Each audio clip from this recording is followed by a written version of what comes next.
Nasıl ediyorsun?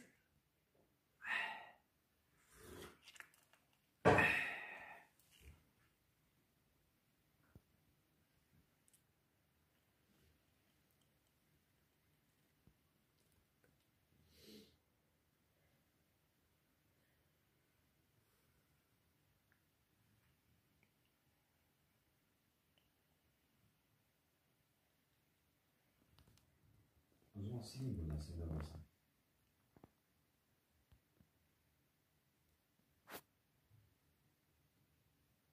Silebilirsin.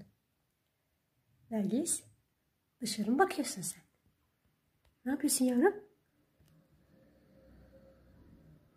Ay, gelip geçenleri izliyor benim kızım.